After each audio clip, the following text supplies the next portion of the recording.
Hi there. My name is Kim Delaney from Holland Farm Organic Seeds, and I'm here today to talk to you or with you about germination testing for the home gardener.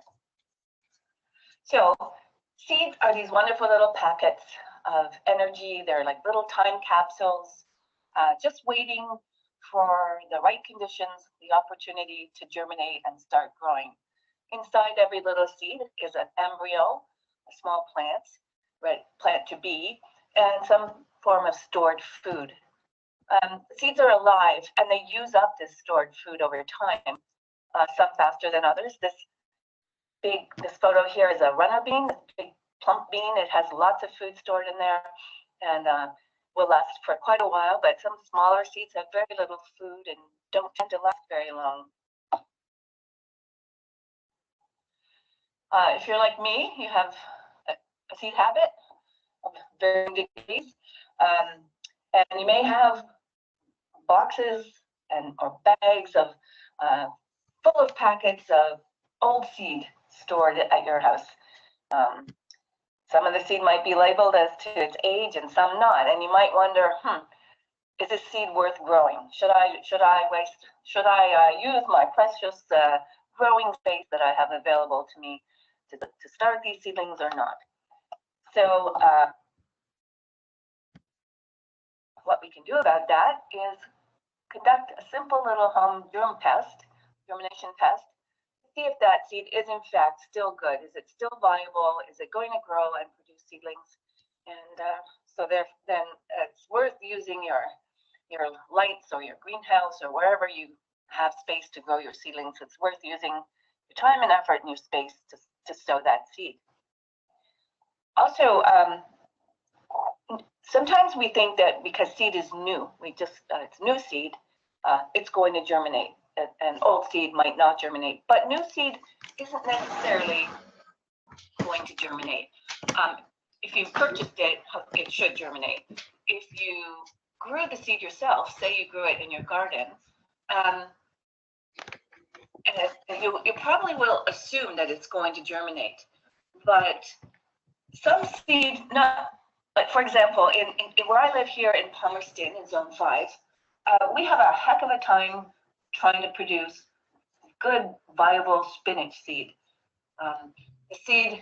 Our climate is such that when the seed is forming, when the pollen is being transferred, that the weather conditions aren't quite right. So we get seed that looks nice and plump and fat and looks wonderful, but when we try to germinate it, it's dormant. So if you're growing your own seed, you may want to test some of that seed just to make sure that it is going to grow for you. And of course, you also want to test your old seed, just because it may surprise you. It could be, I've had seed 10, 12 years old germinate. So you might just be surprised how long some seed will last.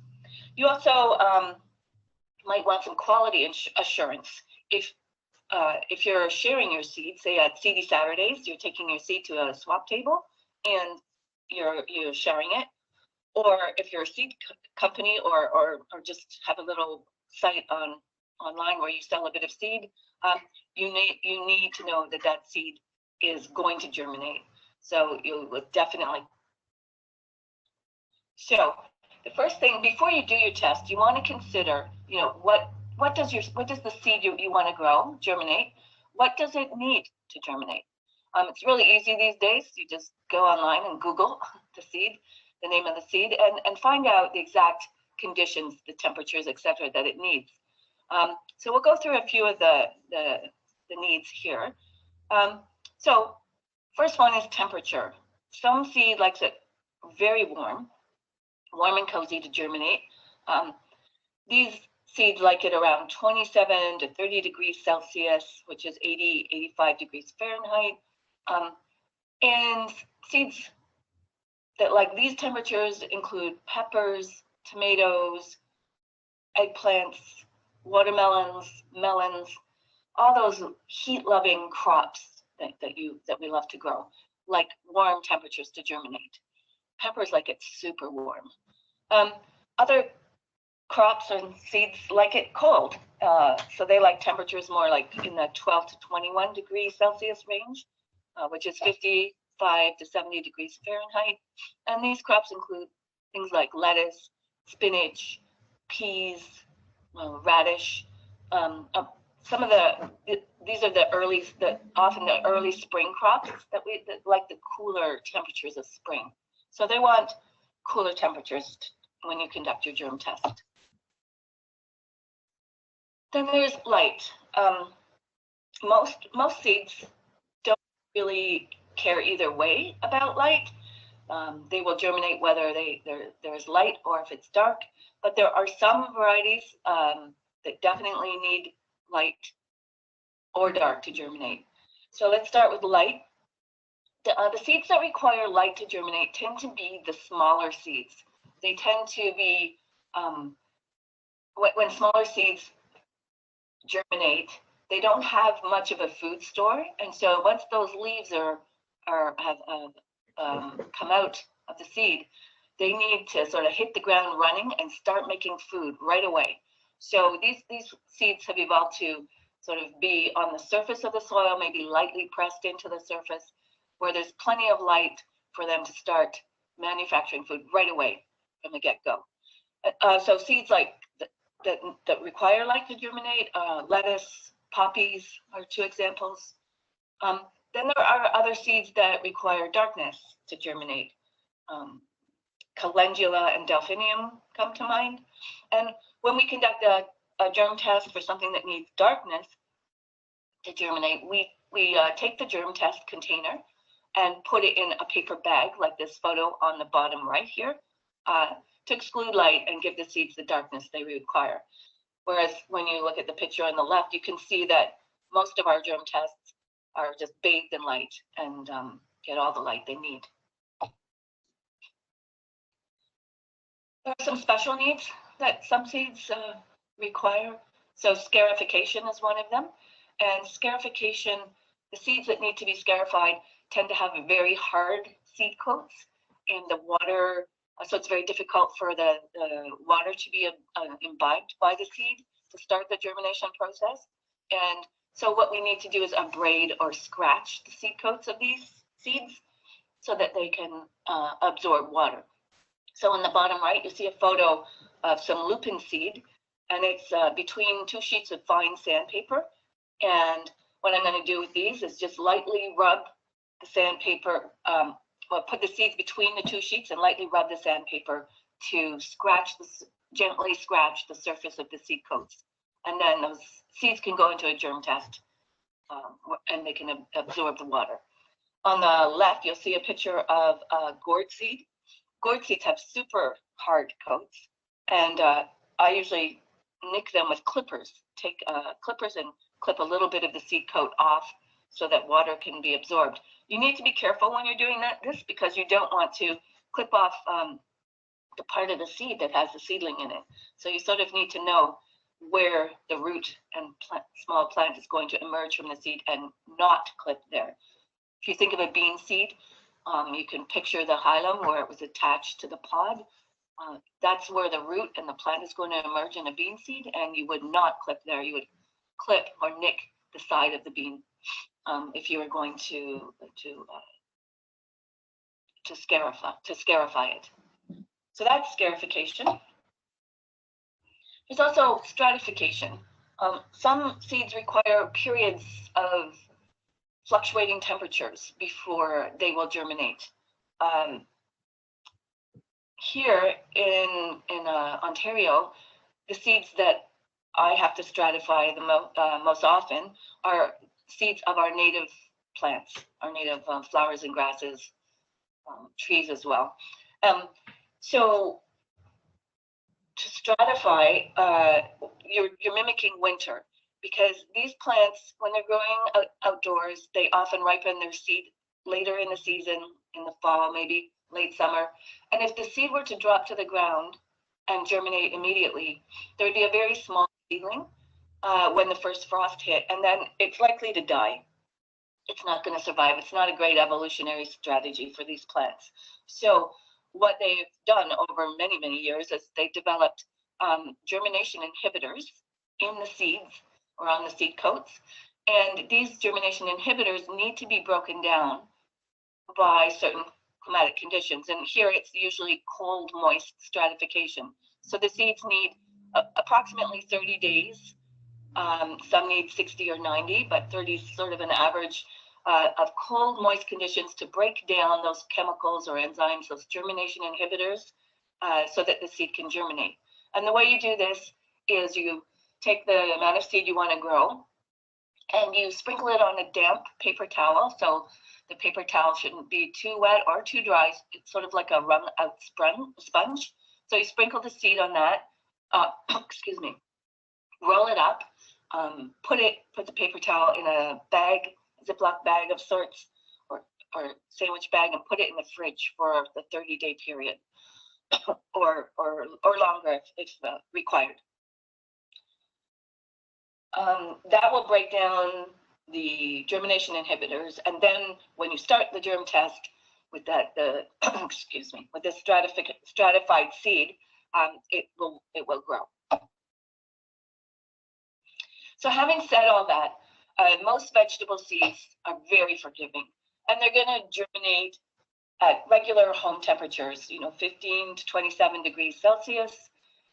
Most of them don't need light or dark, and most of them don't have special requirements for scarification or stratification. But keep in mind that some do, and it'd be best to look that information up before you start your test. So let's take a look at some simple home germ tests. We're going to look at a paper test and a soil test today.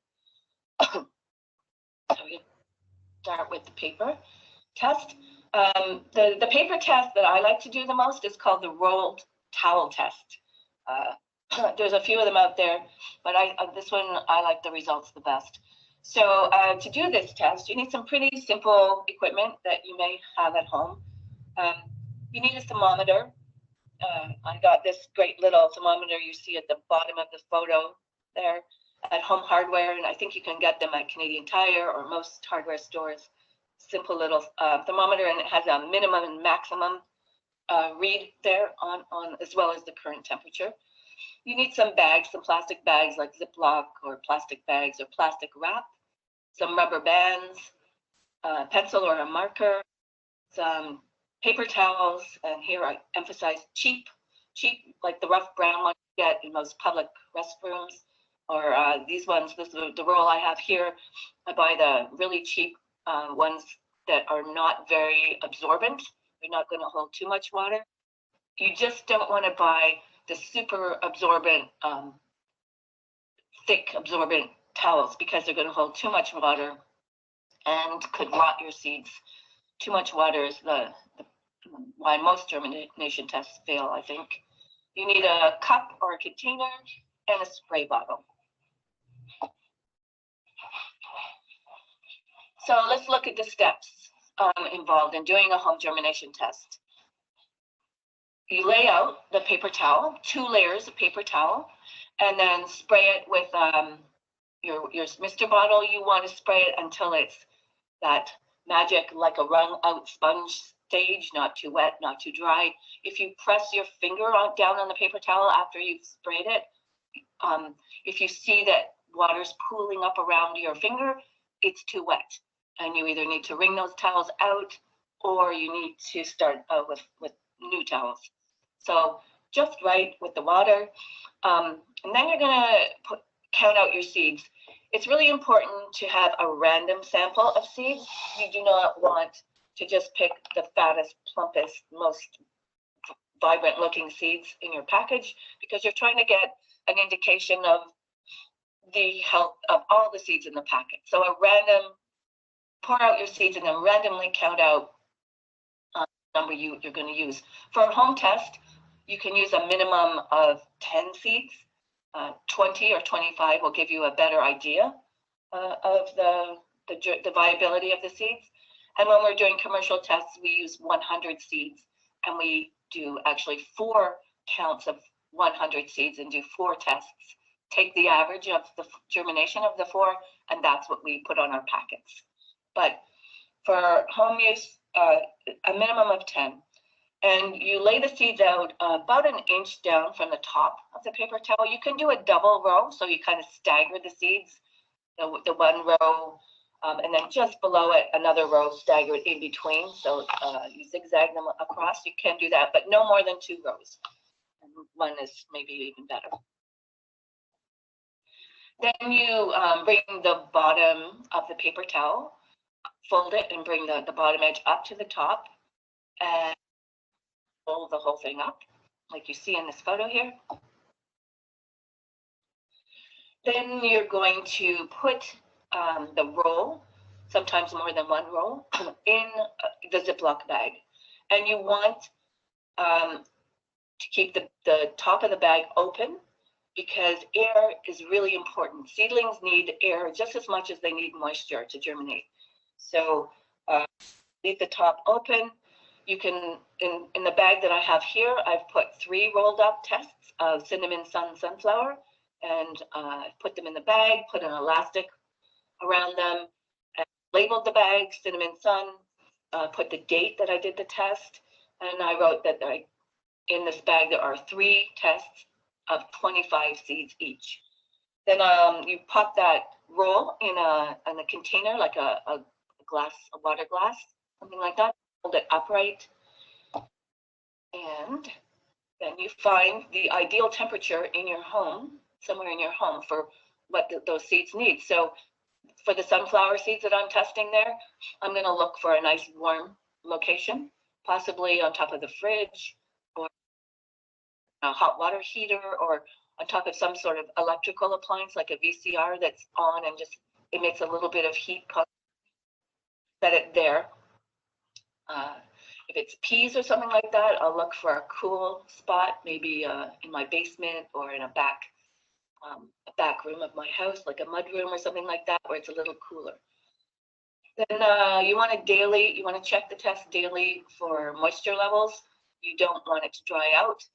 If it's getting dry, you can mist it lightly, but be careful that you don't overwater. You don't want to rot the seeds inside. When you're looking for a location for the test, do not put it in full sun. You may think that, oh, these peppers love heat. I'm going to put them in the sunny south window I have because it's nice and warm there. Well, what's going to happen is the sun is going to hit the plastic bag and maybe the glass that the bag is sitting in. It's going to magnify the sun's rays, and you're just going to fry your seeds and they will die. So never in full sun. Then you start checking for germinated seeds on about day 3. I usually start day 3. So when you look at your test, you may see some seedlings popping out of the top of the folded paper towel and bag. But you're more likely going to unroll the test and take a look at the seeds. What you're looking for is roots and shoots. You want nice long roots, and you want to see that the seed is capable of producing a shoot with cotyledon leaves there. So that's going to be a healthy seedling. You're going to remove those seedlings as they germinate, and you're going to count them. And I'll show you in a minute how we record our counting when we do a test. You want to remove moldy seeds and abnormal seeds. And you don't count these as germinated seeds, although you may want to record that you removed some from the test. So moldy seeds are kind of obvious. They look all moldy, and sometimes they're fuzzy, sometimes they're just discolored. Abnormal seeds are a little harder to determine, but there's an example here on the photo to the right. The seeds on the far right, these are abnormal seeds. Some of them have some of them have germinated, but they've stopped growing. So they just made a little bit of a root and then nothing else. So these seeds are not going to produce healthy, vibrant seedlings. They're abnormal, and you remove them from the count. So most tests take about 10 to 15 days in total, but there are exceptions. Some will take a bit longer, or some are faster. So I generally check my tests on day 3 and day 10. You may want to check more often if you have the time. So here's an example of how we record the seed count, how we evaluate the test and determine the final germination rate. So as we remove the seeds with our tweezers, we record everything. So if these were Zuckertraub tomato seeds, which they're not in the photo, but just to give you an idea, as you remove the seeds, you're going to want to write down the numbers. So there's some information you need to collect about that test. So the name of what you're testing. In this case, we were recording the results for Zuckertraub tomato. So we write that down. Lot number, if you have one, you may have multiple lots of that seed type. We may have 2 or 3 lots of Zuckertraub tomato. So we want to know which one we're germ testing. So we give it a lot number. Our lot numbers tell us a lot about the seed batch. So our lot number here is TO, that tells me it's a tomato. ZU, that tells me it's Zuckertraub. 20BH tells me that it was grown in 2020 by our grower Bronwyn Heinrich. So I know which lot I'm testing. Then next you want the date that you started the test. So we tested this on December 20th, 2020. And since we do 4 tests, because we're doing commercial tests, so we can put the results on our packets, we record that this is test 1 of 4, or 2, 3, or 4 of 4. So we know exactly which seed batch we're testing and which lot, which one of the 4 tests this is. And then we record the number of seeds that we germ tested. So our tests are 100 seeds. Okay, next, this is how we record the results. I record viable seeds, the ones that have roots and shoots. Hard seeds, which are seeds that aren't moldy, aren't abnormal, don't look rotten or empty, but they did not germinate. We call those hard seeds. And sometimes you have those and you would record that in as well. And then abnormal seeds. So I checked this test twice. And the first time I checked it on day 3, I found 81 viable seedlings with roots and shoots, which I removed and recorded. And I found 2 abnormal seeds, which I removed and recorded. Then I checked it again on day 10, and I found another 16 viable seedlings and 1 abnormal seedling. So when I do not, of course, include the abnormal seeds in my counts, I do add together all the viable seeds. So when I add those up, I get 97 seeds out of 100, which is 100%, oh, sorry, which is 97% germ for that test. There is a formula, if you're, to make it simple for you. So here's an example of using that formula. So it's healthy seedlings divided by the total seeds you tested times 100 equals your germination percent. So let's use the example of a test where you may have found 20 healthy seedlings divided by 25, and then multiply that by 100, giving you 80% germ. And if you were doing 4 tests, you would do this for each test and then take an average of the 4 germ results for your final germination result. I'm just going to mention here that there are, when you go online and look for, how to germination test your seeds, often you'll see people will be recommending that you do what I call the folded towel test. And I used to do this a lot. It's not a bad test, but I find it's not as good as the rolled towel in an open bag test. So the folded towel test, you count out your seeds on paper towels, and then you fold it up and slip it into a Ziploc bag, label it and everything like that, and then proceed as for the rolled towel test, put it in the right location and do your counts and all that. But I find with this test, the seedlings, they can't emerge from the towels. They can't, like in the photo on the right there, where the seedlings can get up into the sunlight or the light and start to grow. In the folded towel test, the seedlings kind of, they get stuck in the paper towel, and they get quite, sometimes they mold or rot, and they get really tangled as well. So you'll see that people recommending that a lot, but I prefer the roll towel test where there's lots of air and light, and I just think I get much better results.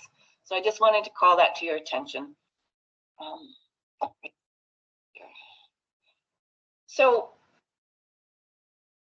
as a commercial company selling seed, we test all our seed, and we do it in containers. So it's just, if you have these containers at home or Petri dishes or something like that, you don't have to use the roll test. You can just use the containers. It's much easier to do your counts because you don't have to unroll the paper towels and roll them back up.